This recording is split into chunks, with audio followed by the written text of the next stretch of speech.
It's been a while since I heard that. I know. That was cool. Dude.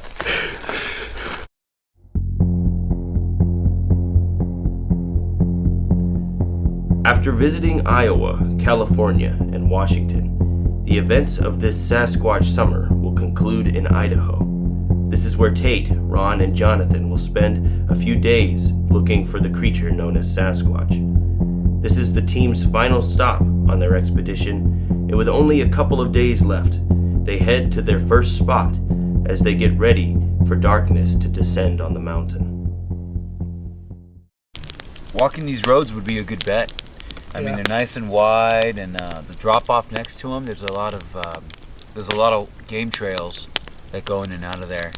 I just looked at the opposite ridge, see if anything was coming out of there. Not really, but there are some promising meadows and things, so there's actually a lot of good grazing opportunities for those deer and those elk and even black bear. Because there's some big grassy balds that are good for that. It's probably why we heard so many songbirds too, because those various seeds and stuff from that type of brush, it's good for those seed-eating songbirds. Both valleys, valley over here, have creeks running through them. Oh, for real? So there's waterways. Yeah. So, you know, this might be some kind of like byway where they go from one to the other. And because we've seen deer and elk all over the road, so we know they use this. They're probably going from one creek to one water source to another. When I'm having like very bad heartburn, you know, you'll be like. So earlier when we were talking, Ron was hearing something. It sounded like you guys heard something way over there, like an echo. So I'm gonna try just to howl and see if we get anything from camping. Cool. That's a good time for it too. Woo! Woo! Woo!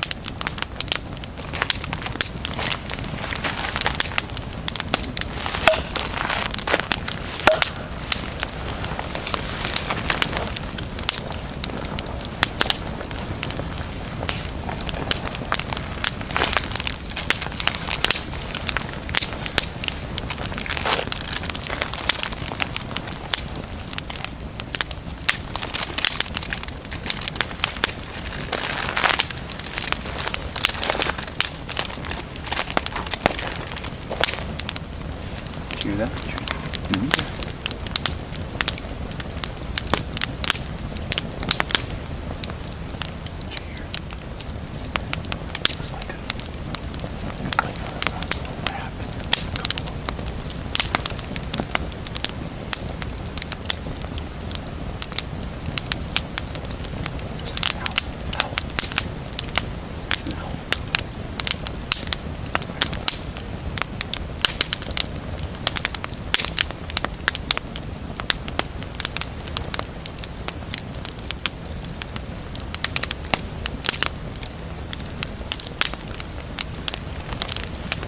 Bird.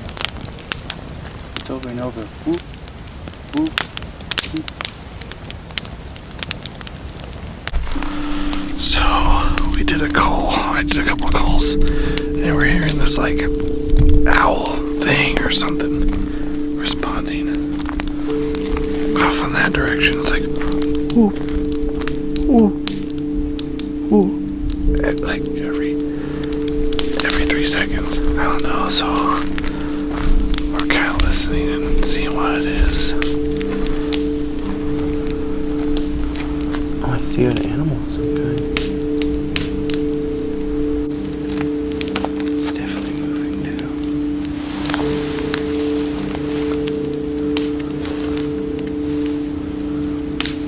I can't tell if it's a bird or. Oh, it's one of those prairie dogs. On the road? Yeah. Yeah, it's like a prairie dog. I don't know, it moves kind of bird-like, but it moves kind of like a mammal, too. I heard the same thing you heard, Phil. It stopped when you walked over there. Are you talking about the knock pop sound like that? It's like a branch breaking, or Yeah. a branch like that. Well, there was a rabbit over there There was? on the therm, yeah. Oh, that's probably it.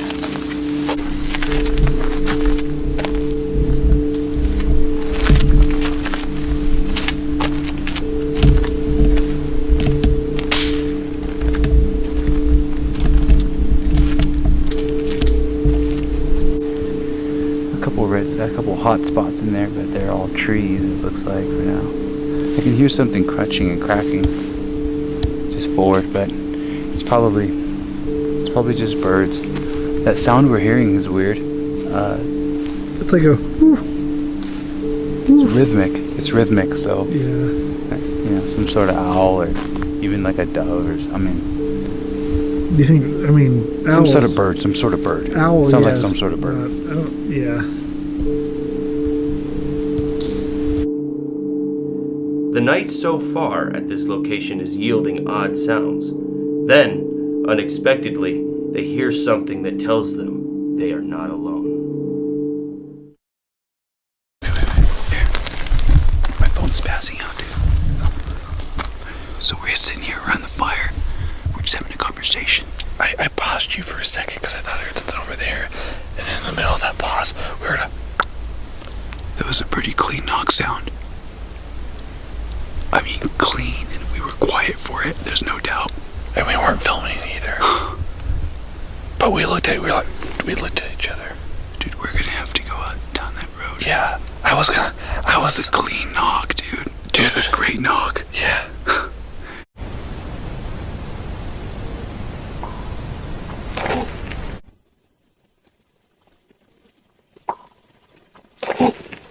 It's been a while since I heard that. I know. That was cool, dude.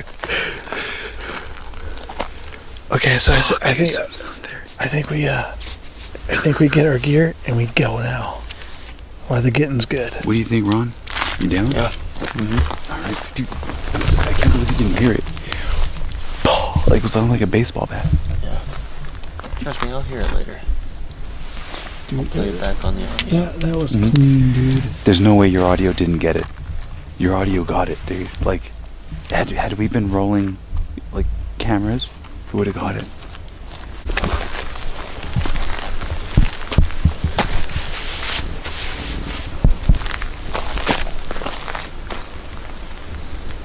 You ready? Yeah.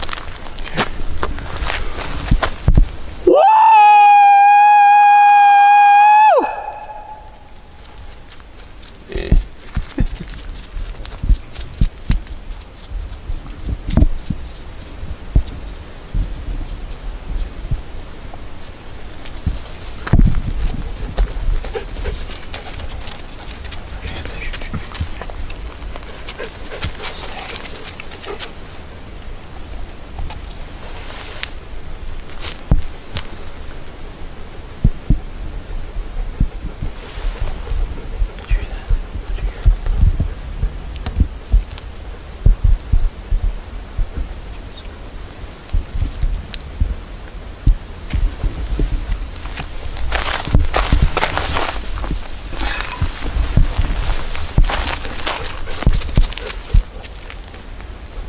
Can't hear over the dog panting.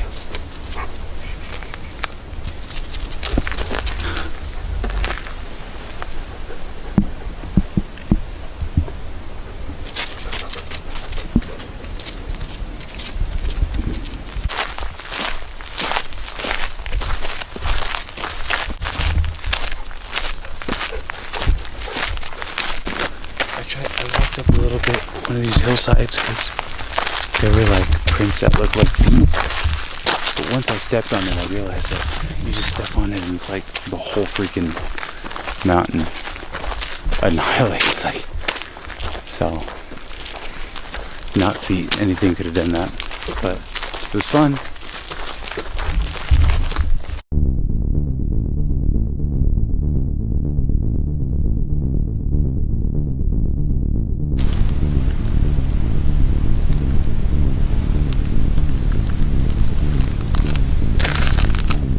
After further investigation caused by the unsolicited knock the team heard earlier, the rest of this night would be quiet. But as a new day arrives, the team relocates to another spot that has had recent reports. Tonight, the team decides to take it easy due to their long journey early in the morning. They'll be going to Idaho State University to meet with Professor of Anatomy and Anthropology, Dr. Jeffrey Meldrum. So, last night we got a potential wood knock, which we did not get on camera. I think Ron got audio, right? Yeah, he was rolling audio not far from us, and it was clear enough to where I'm confident that it was recorded. Yeah, I think so. So tonight we're gonna have an easy night. I think we're gonna stay in camp, maybe play some video games on the projector, because the idea of like doing projector, watching things on the projector and everything, and putting up lights is like, it's, we want to draw them into us, because it's kind of a fool's game to go out and try and find them. I mean, yeah, you can get lucky and go out there and do some knocks and stuff, but I think the best thing is to bring them into camp.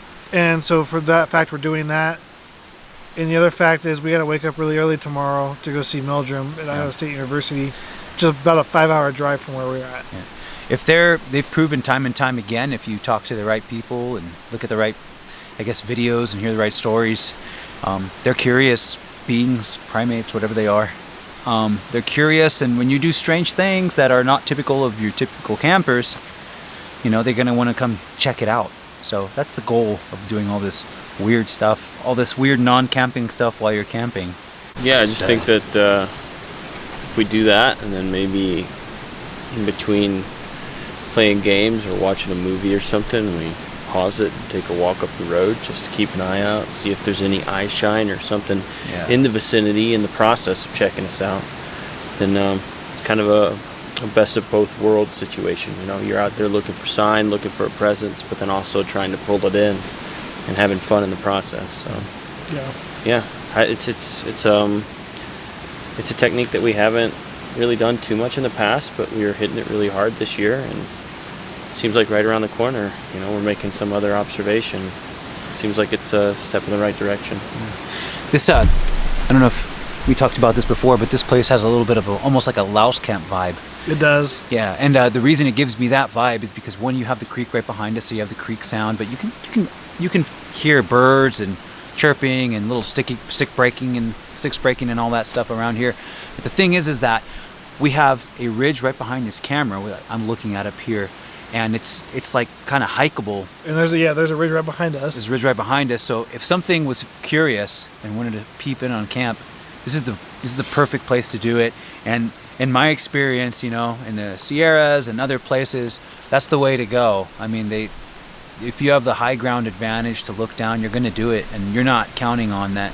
Those campers down there have a thermal imager.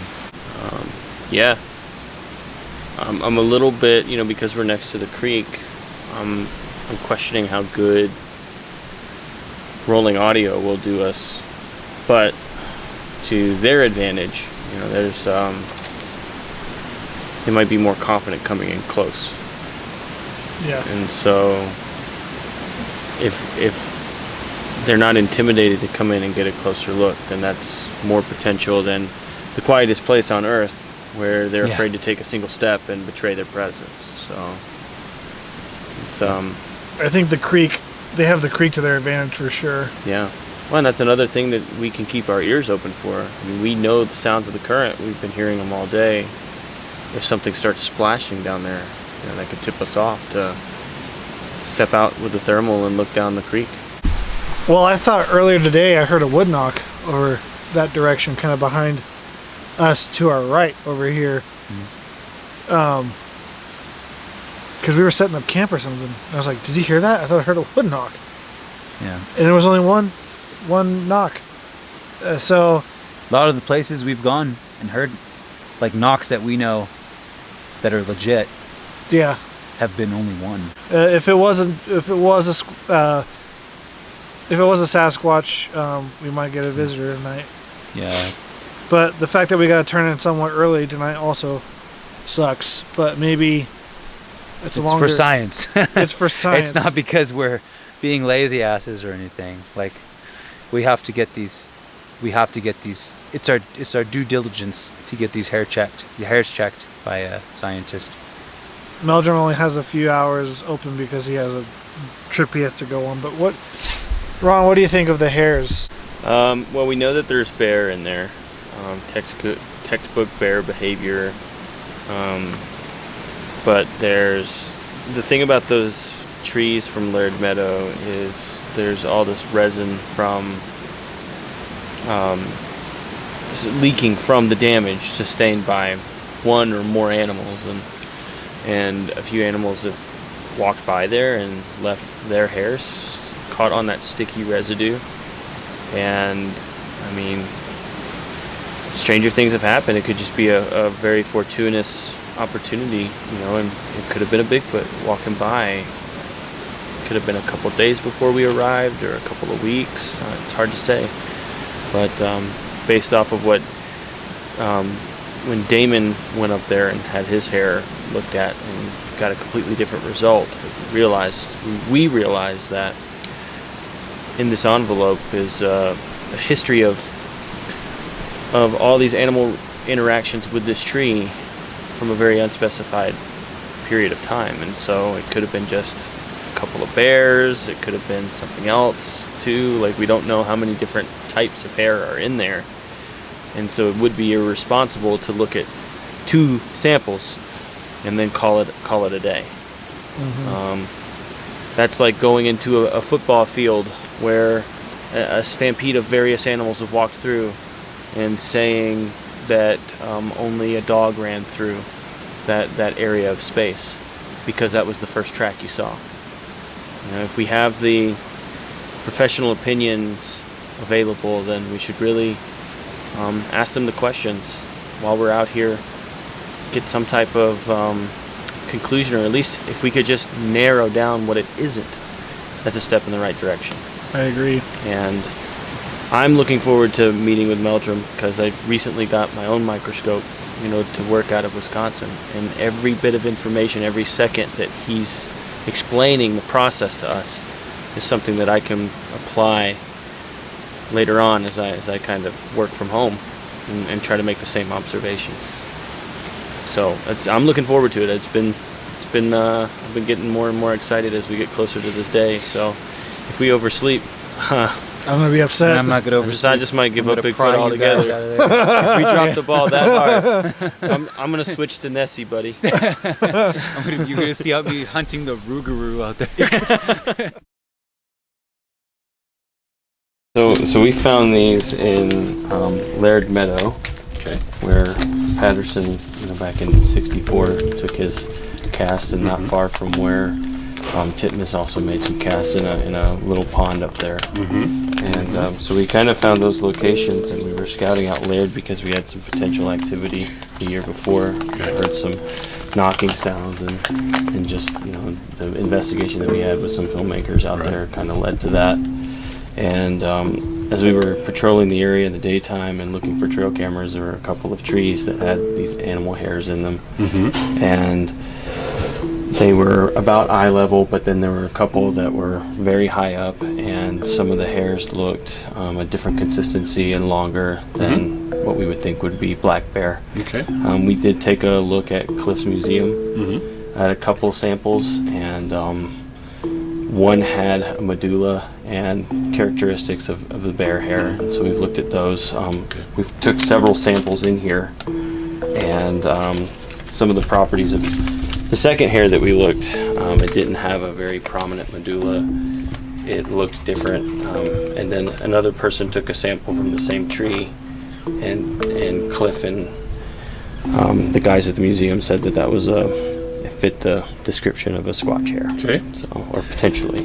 So these, you said you have several in here. I mean, several locations on the tree, or several spots at Laird Meadow. I mean, are we looking at? I started taking so we took, there were 2 trees, and we took other samples that most of the hairs looked pretty similar in their thickness and stuff. We put those in a different container. All right. So this is all from one tree, Okay. and we started collecting from about this height up to about this height. Okay, that's what I wondered. So if we're pretty safe in just essentially randomly selecting one or two from this batch and mounting those together. So, all right. Well, let's go on into the lab here.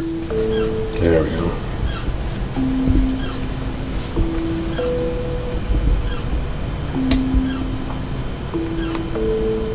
I'll go ahead and mount it as well with it.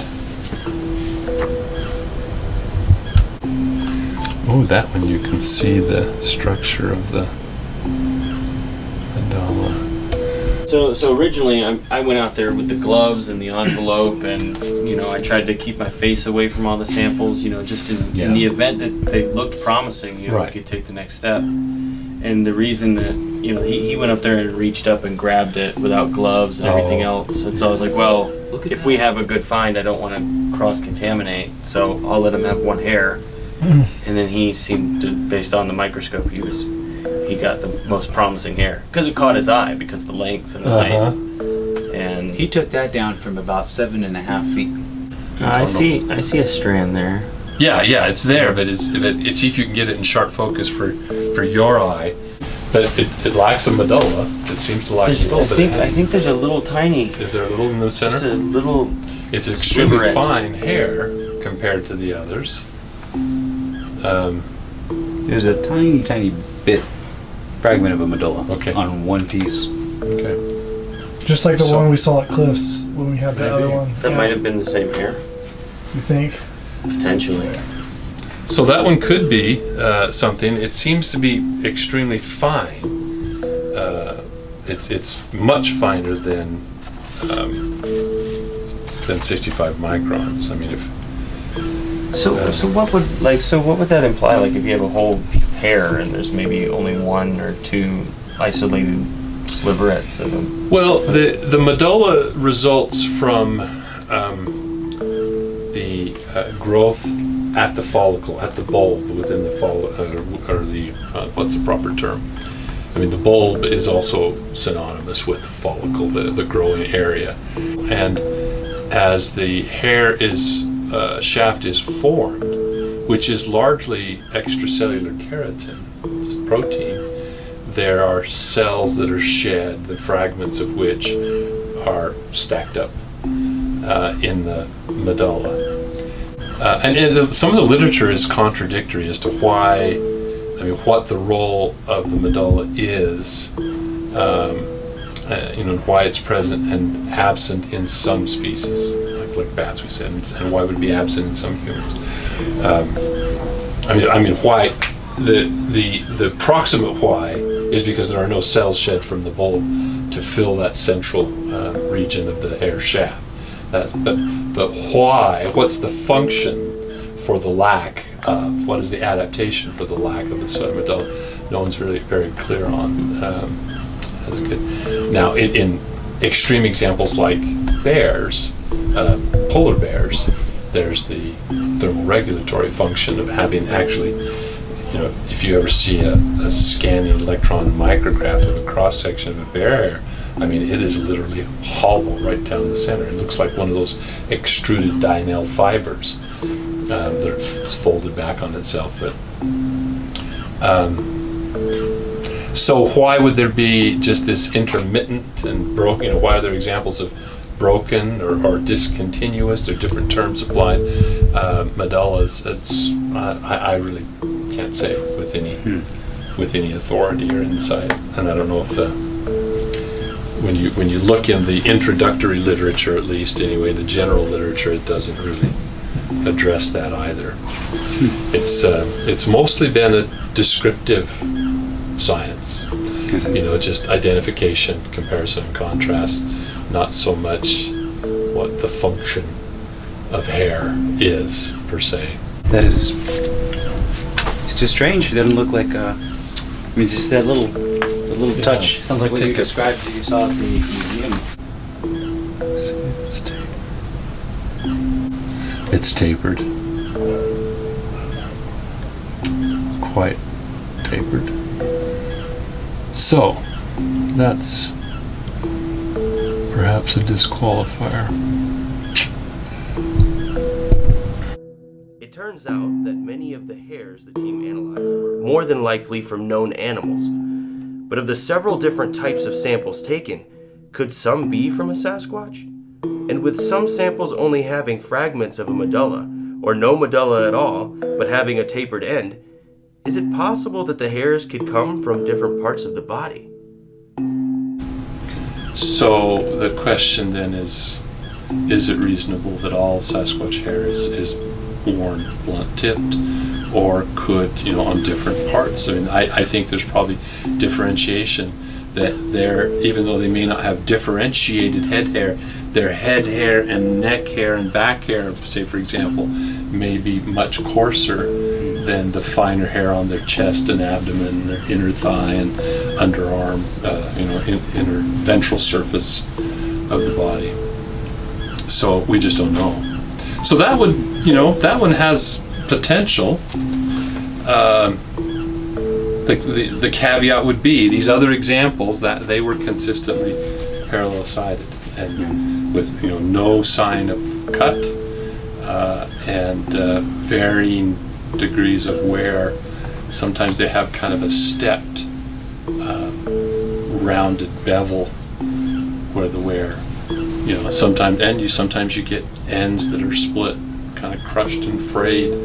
It's just worn, but see, and then those hairs probably are due to be shed, because the hair goes through a growth cycle, and it goes through a quiescent phase, and it'll fall out, and then eventually, another hair will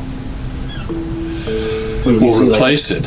We see like a difference between the bear's maybe a winter undercoat as opposed to their other layers. Like well, yeah, and I mean, if you let's see, well, even bandits, coat is inconsistent on the top, and yeah, there's some dogs, like we have Shelties, and they have a very distinct guard hair layer and a very fluffy, fine underfur.